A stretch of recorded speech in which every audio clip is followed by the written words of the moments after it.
Hi friends, welcome back to Divya Chaitanya vlogs.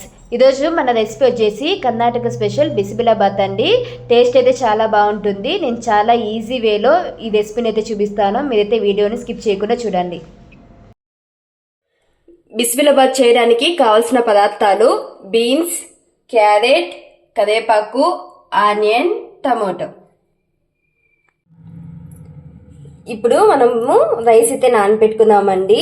ఇలా small గ్లాస్తో నేను 2 గ్లాస్ రైస్ అయితే తీసుకుంటున్నాను. 2 గ్లాస్ రైస్, 2 గ్లాస్ రైస్కి 1 గ్లాస్ కందిబ్యాలు తీసుకుంటున్నాను. ఇప్పుడు మనం దీన్ని వాటర్లో నానబెట్టుకుందామండి. నేనైతే ఇలాగా రైస్ అయితే నానబెట్టుకున్నాను. మనము ఈ బిసిబిలాబాత్కి రేషన్ రైస్ తీసుకుంటే టేస్ట్ అయితే బాగుంటుందండి. నిమ్మకాయ సైజ్ అంతా చింతపండు అయితే మనం వాటర్లో నానబెట్టుకోవాలండి. ఇప్పుడు నేను ఇందులోకి 3 టేబుల్ స్పూన్ ఆయిల్ అయితే యాడ్ చేసుకుంటున్నానండి. ఆయిల్ హీట్ అయ్యాక 1/2 టేబుల్ స్పూన్ ఆవాలు, అలాగే 1/2 టేబుల్ స్పూన్ జీలకర్ర, ఇందులోకి సన్నగా కట్ చేసిన ఎర్రగడ్డలు, అలాగే కొంచెం కరివేపాకు వేసుకోవాలి.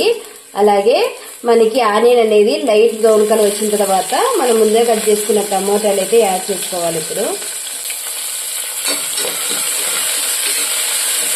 టమోటాలు ఇలాగ మగ్గిన తర్వాత మనం ముందుగా కట్ చేసుకున్న బీన్స్, అలాగే క్యారెట్ అయితే వేసుకోవాలి. టేస్ట్ తగినంత సాల్ట్, అలాగే 1/2 టేబుల్ స్పూన్ పసుపు, టేస్ట్ అయినంత కారం పొడి అయితే వేసుకోండి. ఇలాగా మిక్స్ చేసుకున్న తర్వాత మనము బిసిబిలాబాత్ పౌడర్ని అయితే వేసుకోవాలి. ఒకవేళ మీతో బిసిబిలాబాత్ పౌడర్ లేదంటే కింద సాంబార్ పౌడర్ అయినా వేసుకోవచ్చు అండి. టేస్ట్ అయితే బాగుంటుంది.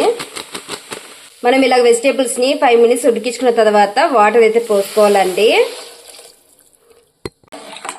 నేను ఇలాగా 1 గ్లాస్ రైస్కి 4 గ్లాసెస్ వాటర్ అయితే వేసుకున్నాను. మీకు ఒకవేళ ఇంకా సాంబార్ లాగా లిక్విడ్ ఉండాలంటే కన్నా 5 గ్లాస్ వాటర్ అయినా యాడ్ చేసుకోండి. ఇప్పుడు ముందుగా నానబెట్టుకున్న బియ్యము, కందిబ్యాలు అయితే వేసుకుంటున్నానండి లాస్ట్లో. ఒకవేళ స్పైసెస్ ఏమైనా తగ్గింటే లాస్ట్లో మనం విజిల్ పెట్టే ముందు ఒకసారి చెక్ చేసుకోండి. నేను ముందుగా చింతపండుని అయితే నానబెట్టుకున్నా కదా అండి, దీన్ని అయితే ఫస్ట్ పిసుక్కుంటున్నాను. ఇలా పిసుక్కొని మనం దాంట్లోకి వేసుకోవాలి. మనం విజిల్ పెట్టే ముందు ఈ చింతపండు రసాన్ని వేసుకోవాలండి. నేను ఇలాగా మూత పెట్టి 5 విజిల్స్ వచ్చేంత వరకు ఉడికించుకున్నాను. చూస్తున్నారు కదా అండి, మన బిసిబిలాబాత్ అయితే రెడీ అయిపోయింది. చూస్తున్నారు కదండి, మన బిసిబిలాబాత్ అయితే రెడీ అయిపోయింది. దీనిపైన బూందీ వేసుకుని తింటే టేస్ట్ అనేది చాలా బాగుంటుంది. ఇప్పుడు టేస్ట్ చేసి బిసిబిలాబాత్ ఎలా ఉందో చెప్తానండి. తింటే బిసిబిలాబాత్ బాగుంటుంది. బిసిబిలాబాత్ చాలా చాలా బాగుంది. మీరు కూడా ఇంట్లో ఒకసారి ట్రై చేయండి, మీకు కూడా చాలా బాగా నచ్చుతుంది. ఇలా బూందీ కాంబినేషన్లో బిసిబిలాబాత్ అనేది చాలా బాగుంటుంది. మీకు మా ఛానల్ నచ్చినట్లయితే లైక్ చేయండి, షేర్ చేయండి, అలాగే సబ్స్క్రైబ్ చేసుకోవడం మాత్రం మర్చిపోకండి.